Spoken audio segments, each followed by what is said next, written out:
నమస్తే. సామాన్యుడి చేతిలో సామాజిక అస్త్రం నెంబర్ 1 న్యూస్‌కి స్వాగతం. నేను రవీంద్ర. తమిళనాడు రాజకీయాల్లో జనసేన ఎంట్రీ ఇవ్వబోతుంది. సేనాని ప్రస్థానం జాతీయ రాజకీయాల్లో విస్తరించబోతుంది అనేది ఇప్పుడు ప్రధానమైనటువంటి చర్చగా మారింది.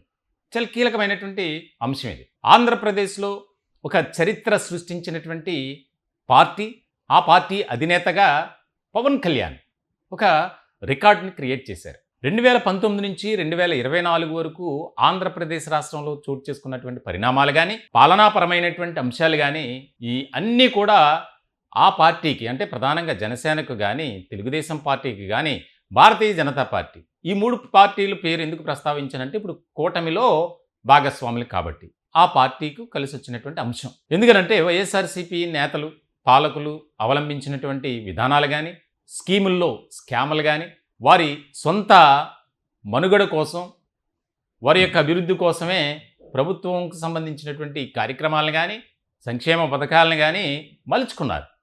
ఈ విషయంలో చాలా బ్యాడ్ అయింది వైఎస్ఆర్సీపీ. దానినే అస్త్రంగా తీసుకొని 2024లో జరిగినటువంటి ఎన్నికలకు సంబంధించి ఒక కీలకమైనటువంటి పార్టీగా జనసేన అవతరించింది. 10 ఏళ్ల పాటు పడినటువంటి కష్టానికి తగిన ప్రతిఫలం ఇప్పుడు అధికారంలో ఉన్నారు. అధికారంలో ఉండటమే కాదు, ఒక ముఖ్యమైనటువంటి పాత్ర పోషిస్తున్నారు. దానికి సంబంధించి చాలా కీలకమైనటువంటి చర్చ కూడా జరుగుతుంది. రాష్ట్ర రాజకీయాల్లోనే కాదు, దేశ రాజకీయాల్లో సేనాని పవన్ కళ్యాణ్ ఒక రిమార్కబుల్ అనేది. కూటమి జతకట్టడానికి, తెలుగుదేశం పార్టీతో ఫ్రెండ్లీ అట్మాస్ఫియర్లో పాలిటిక్స్ చేయడానికి రాజమండ్రి జైల్ వేదికగా మారింది. ఎప్పుడైతే వైఎస్ఆర్సీపీ అధికారంలో ఉన్నప్పుడు చంద్రబాబు నాయుడిని ఎన్నికలకు ముందు అరెస్టు చేసినటువంటి అంశంలో ఎవరు ఏమనుకున్నా పర్లేదు అని చెప్పి ఆయన ఎంతో కష్టపడి పవన్ కళ్యాణ్ అక్కడికి వెళ్ళి ఆయనకు ఒక ధైర్యాన్నిచ్చి, ఒక భరోసానిచ్చి, కుటుంబ సభ్యులకు మనోనిబ్బరాన్ని కలిగజేసి ఓవరాల్గా తెలుగుదేశం పార్టీ క్యాడర్కు నేనున్నాను మీ వెనుక అని ఒక ధైర్యాన్ని ఇచ్చారు. ఆ ధైర్యమే ఇప్పుడు అధికారంలో ఉన్నారు. నిజం చెప్పాలంటే వాస్తవంగా చాలా ముఖ్యమైనటువంటి అంశంగా దీనిపై చర్చ జరిగింది రాజకీయ వర్గాల్లో కూడా. పోటీ చేసినటువంటి స్థానాలు తక్కువే, 21. పార్లమెంటు స్థానాలు పోటీ చేసింది కూడా 25లో 2, 21 అసెంబ్లీ స్థానాలు, 2 పార్లమెంటు స్థానాలు కూడా ఘన విజయం సాధించింది జనసేన. అంటే 100% స్ట్రైక్ రేట్తో దీనికి సంబంధించి ముందుకు వెళ్ళారు. ఒక రికార్డు అనేది క్రియేట్ చేశారు. ఇటువంటి సందర్భంలో ఇప్పుడు ఆంధ్రప్రదేశ్ రాష్ట్రంలో ఒక సమర్థవంతమైనటువంటి పార్టీగా, ఒక సమర్థవంతమైనటువంటి నాయకుడిగా పవన్ కళ్యాణ్కు పేరు వచ్చింది. సో ఇటువంటి క్రమంలో జాతీయ రాజకీయాల్లోకి మన పార్టీ అనేది మొన్న ఎప్పుడైతే విశాఖపట్నంలో 30వ తేదీన ఆగస్టు జనసేన కార్యకర్తల విస్తృత స్థాయి సమావేశం జరిగిందో ఆ సమావేశంలో కీలకమైనటువంటి వ్యాఖ్యలు చేశారు పవన్ కళ్యాణ్. మనకు చాలా శక్తి ఉంది పార్టీకి, పార్టీలో ఉన్నటువంటి క్యాడర్ అంతా కష్టపడేవారే, మనకేం తక్కువ, మనం ఎందుకు జాతీయ రాజకీయాల్లో మనకంటూ ఒక పేరు ప్రఖ్యాతలు సంపాదించలేం అని, అంటే ఆయన మనసులో మాట అనేది బయటపెట్టారు పవన్ కళ్యాణ్.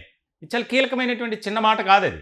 ఎప్పుడైతే ఈ మాట అన్నారో దానికి సంబంధించి అంతకుముందే నరేంద్ర మోదీ పవన్ కళ్యాణ్తో స్నేహపూర్వకమైనటువంటి సంబంధం కలిగి ఉండటం, ఏ విషయం వచ్చినా కొన్ని అంటే ఆంధ్రప్రదేశ్ రాష్ట్రానికి సంబంధించి ఆయన సలహాలు పాటించడం, ఆయన్ను గౌరవించడం అనేది చాలా కామన్గా జరుగుతూ వస్తున్నటువంటి అంశం.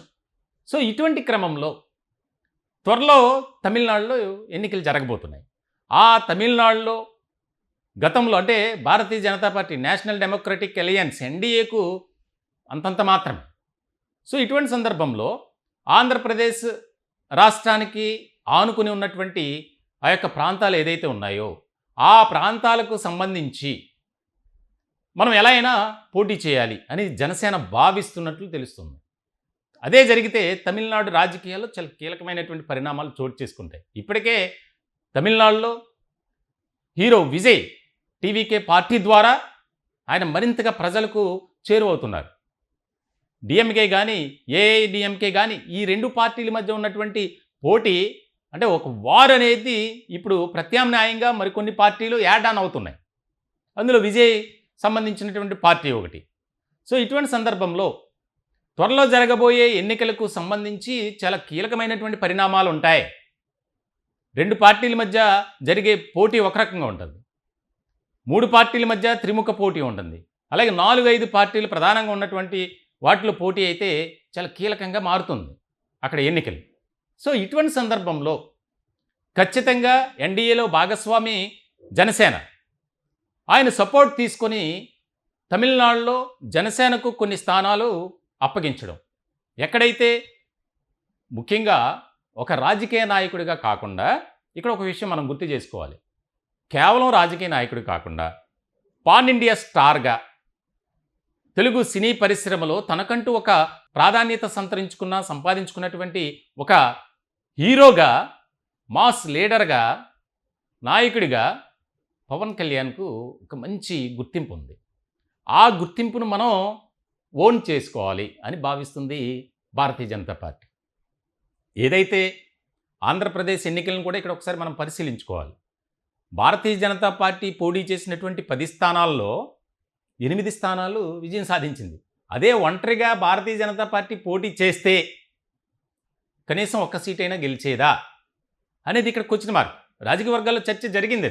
అది కేవలం పొత్తు ధర్మం ప్రకారం జనసేన బ్యాక్ ఎండ్ సపోర్ట్తో భారతీయ జనతా పార్టీని నడిపించడం వల్ల అన్ని స్థానాలు గెలుచుకుంది. మంత్రివర్గంలో కీలకమైనటువంటి ఆరోగ్య శాఖ మంత్రి భారతీయ జనతా పార్టీకి సంబంధించినటువంటి సత్యకుమార్. సో ఇటువంటి క్రమంలో ఆంధ్రప్రదేశ్లో ఏ రకమైనటువంటి పరిస్థితులు ఉన్నాయో తమిళనాడులో అలా జరుగుతాయా అంటే అది చాలా కష్టమైనటువంటి పని. ఎందుకంటే అక్కడ ఉన్నటువంటి రాజకీయ పరిస్థితులు అన్నీ భిన్నంగా ఉంటాయి. డిఎంకే కానీ ఇతర పార్టీల మధ్య పోటీ తీవ్రంగా ఉంటుంది. ఇటువంటి సందర్భంలో స్టాలిన్ను ఎలా అయినా సరే గద్దె దించాలి అని నరేంద్ర మోదీ భావిస్తున్నారని, దానికి సంబంధించి ముఖ్యంగా ఇప్పుడు విజయ్ టీవీకే కొత్త పార్టీ ద్వారా ఒక తలనొప్పి ఈ 2 పార్టీలకు. ఇక్కడ ఏదైతే ఆంధ్రప్రదేశ్లో వైసీపీ ఓటు చీలకూడదు, మనం ఎలా అయినా సరే చాలా కీలకమైనటువంటి అంశంగా దీన్ని తీసుకుని ముందుకు వెళ్ళాలని పవన్ కళ్యాణ్ భావించారు.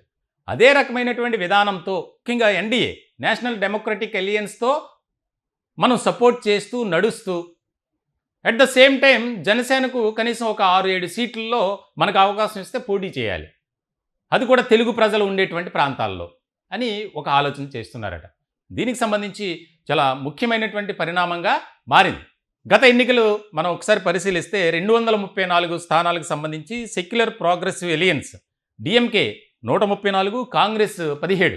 ఇక్కడ కాంగ్రెస్ కూడా ఇప్పుడు బలపడుతుంది. వాస్తవానికి బీహార్లో కూడా జరిగే ఎన్నికల్లో కొన్ని సర్వే సంస్థలు ఇస్తున్నటువంటి రిపోర్టు ఇండియా కూటమి ఘన విజయం సాధించబోతుంది అంటుంది. సో కొన్ని పరిణామాలు, పరిస్థితులు మారుతున్నటువంటి క్రమంలో భారతీయ జనతా పార్టీ కూడా అలర్ట్ అయింది. తమిళనాడుకు సంబంధించినటువంటి విషయంలో ఖచ్చితంగా జనసేనను మనం వాడుకోవాలి అని ఒక నిర్ణయం తీసుకోబోతున్నట్లు కూడా తెలుస్తుంది. అలాగే ఎన్డీఏ కూటమి 74 సీట్లు గెలుచుకుంది. దానిలో ఏఐఏడిఎంకే 61 స్థానాలు, భారతీయ జనతా పార్టీ కేవలం 4 స్థానాలు మాత్రమే కైవసం చేసుకున్నటువంటి పరిస్థితి మనం చూసాం. సో ఇటువంటి సందర్భంలో త్వరలో తమిళనాడులో జరగబోయే ఎన్నికల్లో జనసేన ఎంట్రీ ఇస్తే ఖచ్చితంగా అక్కడ ఉన్నటువంటి రాజకీయ పరిస్థితులు కానీ, పరిణామాలు కానీ 100% మారుతాయి. అంటే అధికారంలోకి వచ్చే పరిస్థితి లేకపోయినా ప్రభావితం చేసేటువంటి అంశాలు ఎక్కువగా ఉన్నాయి అనేది ఒక చర్చ అక్కడ స్థానికంగా తమిళనాడు రాజకీయ వర్గాల్లో జరుగుతుంది. ఖచ్చితంగా తమిళనాడు రాజకీయాల్లో జనసేనాని ఎంట్రీ ఉండబోతుంది. ఎందుకనంటే గతంలో తమిళనాడులో కొన్ని ఆలయాల్లో పవన్ కళ్యాణ్ పర్యటించారు. అక్కడ ఆయనకు లభించినటువంటి మద్దతు కానీ, ఆదరాభిమానాలు కానీ మనకు తెలుసు. అంటే ఆంధ్రప్రదేశ్లో కానీ, తెలంగాణలో కానీ ఏ రకమైనటువంటి జన సందోహం ఉంటుందో తమిళనాడులో కూడా అదే రకమైనటువంటి పరిస్థితి ఉంది. సో దాన్ని మనం క్యాచ్ చేసుకోవాలి. ఎలా అయినా సరే మనం కొన్ని స్థానాలైనా గెలిచి జనసేన జాతీయ రాజకీయాల్లో తన ప్రాబల్యం కనబరుస్తుంది అనేది. దీని ద్వారా భారతీయ జనతా పార్టీ ముఖ్యంగా నేషనల్ డెమోక్రటిక్ అలయన్స్ ఎన్డీఏ ఏదైతే ఉందో దానికి లాభం చేకూరే అంశం అని చెప్పాలి. మొత్తానికైతే చాలా కీలకమైనటువంటి చర్చ జరుగుతుంది. ఈ టాపిక్పై మీ విలువైనటువంటి అభిప్రాయాలు కామెంట్ రూపంలో తెలియజేయండి. దయచేసి మా ఛానల్ని సబ్స్క్రైబ్ చేసుకోండి. Thank you.